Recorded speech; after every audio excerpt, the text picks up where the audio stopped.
Hello and welcome to my channel. This is Lisa with Lisa's Faith and Budget Planning channel. I'm excited to be here today. I'm excited to be here with you getting into my Paycheck 1 closeout, Paycheck 2 setup.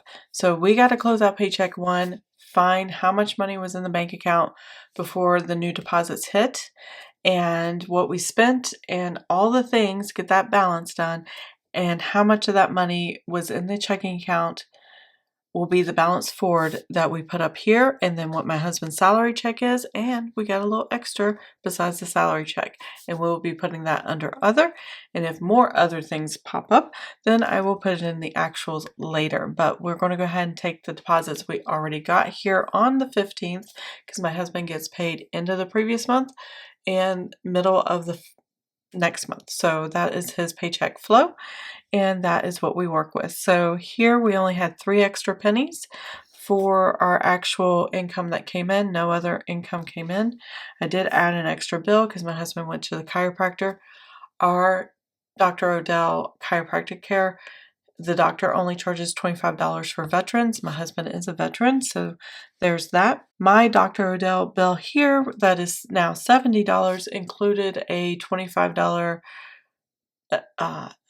evaluation charge. So I was reevaluated and looked at to see my posture and all the things.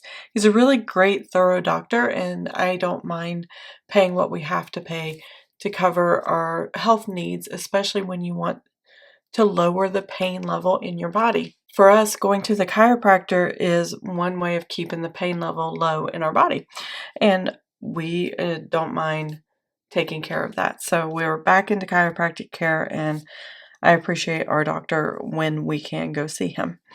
So now I need to include everything we spent on week 1 and week 2 of the weekly check-in here for Paycheck 1 in my spending categories.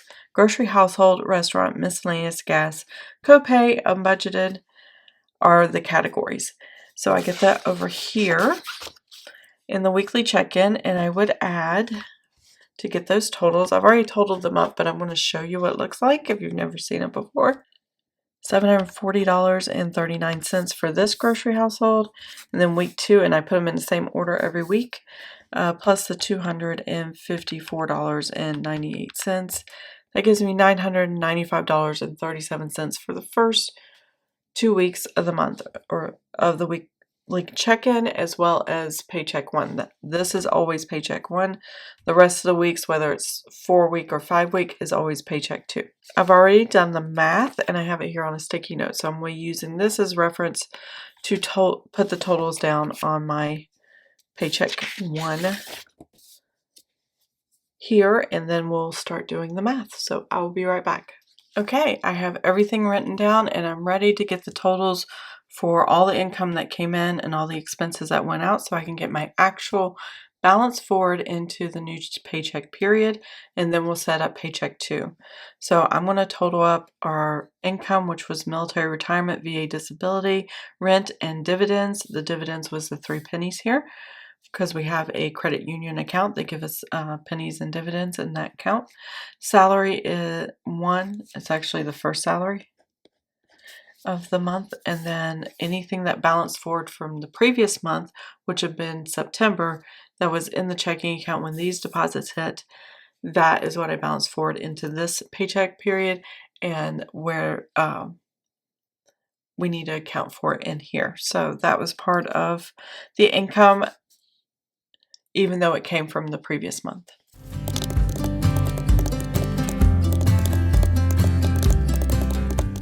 All right, so it looks like there's a dollar difference too. I have to double check that. Okay, I just realized I wrote the wrong number here. This is supposed to be a 7. That didn't change. I did a check mark, but I'm not sure why I wrote an 8. So we are just going to take that dollar out. I took the dollar out. It matches the same, except for I added 3 more pennies to the end of this one, so it's $7,175.28 instead of 25 cents. So that is taken care of. Now we're going into the spending part and the bills. So this section is typically the bills, and then if I forget a bill or we add something, I put it over here at the end of our variable spending. So let's go ahead and total up this actual column for this side.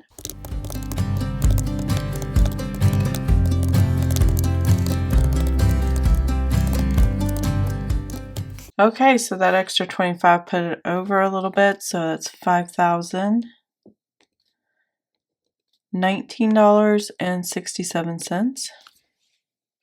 Then we're going to total up this column.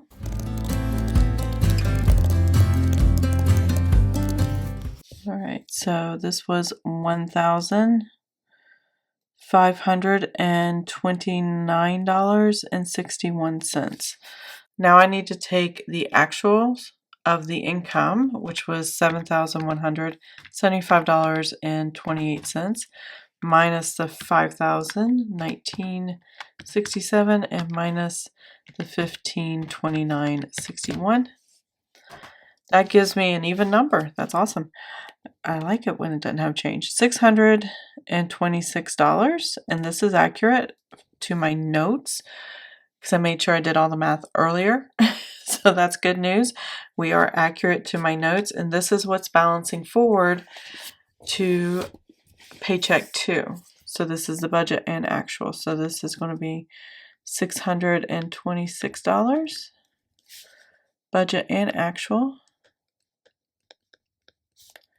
And that's what happened. Now for my husband's salary, that came in at $1,742.94. So I know that is accurate.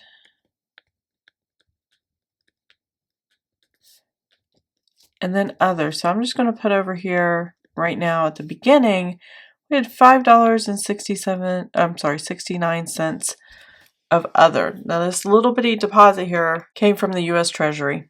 My husband put in his information for travel claim if he sees doctors outside of the area we live and it's like a 30-40 minute drive or it's over 50 miles or whatever the formula is.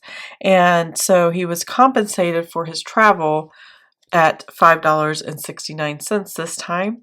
Depends on how many doctor's appointments it has with the VA and how all the different things as far as specialties, how far out they are from where we live. And we kind of live in a rural place, so it's about 40 miles to the VA hospital, and it's also maybe 35 miles, 30, 25? I don't know. For his regular doctor. And so if it falls within that threshold, they can do it. And the reason he signed up is because one, he had required to, and two, the government is no longer doing paper checks.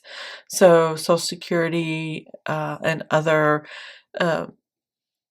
Department of Treasury checks, there's no paper check for that. It has to be direct deposit. So he had to sign up for that, which is nice. We got a little extra $5.69. He'll probably ask for it. We'll decide that later. I don't know. So I'm going to total this up.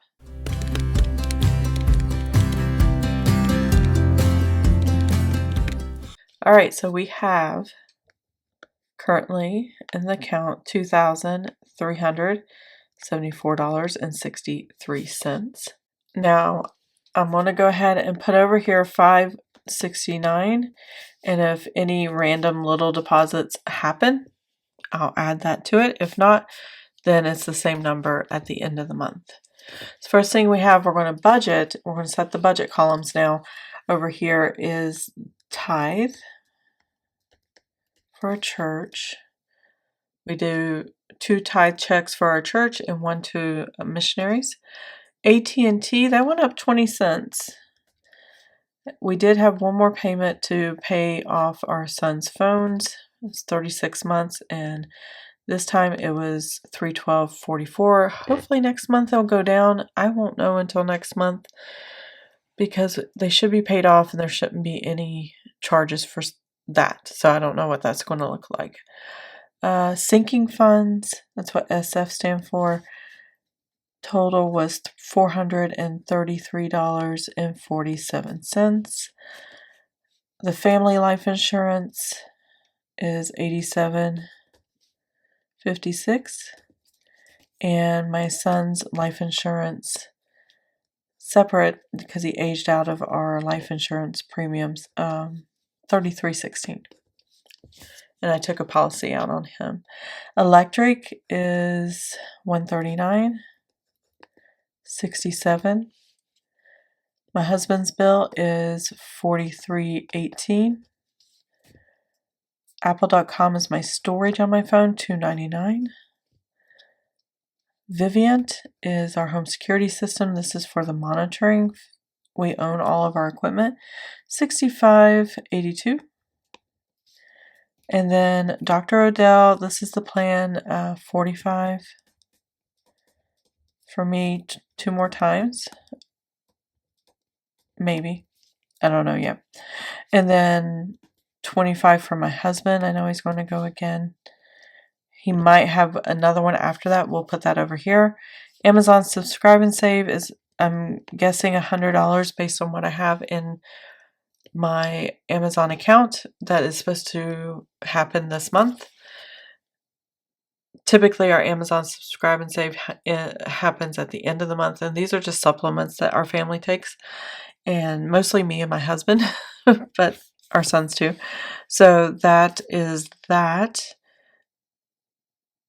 Now we have the budget for the spending categories. So after we subtracted what was left in our weekly check-in on how much we actually spent and what's left over, this is the budget. $504.63. Restaurants are $127.90. Miscellaneous is $83.69. Gas is $65.01. That's enough for my husband's vehicle. I don't think I'll need more gas before the end of the month. And if I do, I'll just put it into next month. So it should be okay. Copay is $59.16. $0 for unbudgeted, unplanned expenses. And I want to put $0 for debt payment, but I wanted a line item for it. So when I actually made a debt payment, if I get to this month, I can write it in the actual column. Because what happens in the plan doesn't always happen, isn't always what actually happens. So we need to make sure we're looking at the plan, but also recognizing when adjustments need to be made as it happens. Now we're going to total up the budget columns here in the expenses.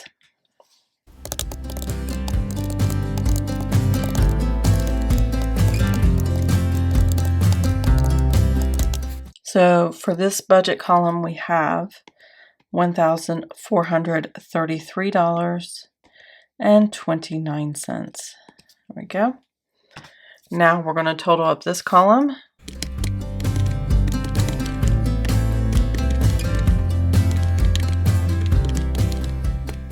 All right, we have $840.39. That is what we have for all our spending categories for the last 2 weeks of the month. If I divide it by 2, that's $420 per week.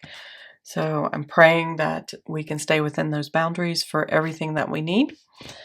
And at least at a minimum, not go over this $840 amount. That is the goal for the next 2 weeks. So if I take what I know, which is the deposits that have already happened, $2,374.63. I take out the first budgeting column for $1,433.29. And then I take out the $840.39. That gives me $100.95. Now, if I wrote $100 for debt payment, that means I would only have 95 cents left in the month. And that is my mindset right now. I am going to write the estimate as $195 just because I know that might change as far as debt payment, and I wanted to keep this estimated balance open if something else needed to be taken care of. And then whatever the difference is, that's what I'll make the debt payment on. And debt payment is just for my credit card. I'm $959.13, I think. Had to buy my second stove this year. I'm aggravated, but you know what? I'm thankful for the stove I have. It's working out pretty good. So I'm grateful for that. And so I had to start over by paying off another debt on the credit card. But I pay everything I spend on it that I normally do in my spending categories every week. And then once a month, I try to pay down that debt. And I was so close to having, I was like $80 away from paying off the credit card back to zero again. And I just didn't quite make it because I had to have a stove. I have to be able to cook. So this is my week of my Paycheck 2 setup. So let's pull both of these together. I've closed out Paycheck 1 and we have Paycheck 2 set up. I have a plan. I know where my boundaries are, and I can go forward and feel comfortable with the way the budget's going. If we want to change something or incorporate something, we know where we stand right here, right now. So I hope you enjoyed the video. If you did, please give it a thumbs up. If you want to see more of my videos, please subscribe to the channel. I will see you guys next time. Have an amazing, blessed day. Bye.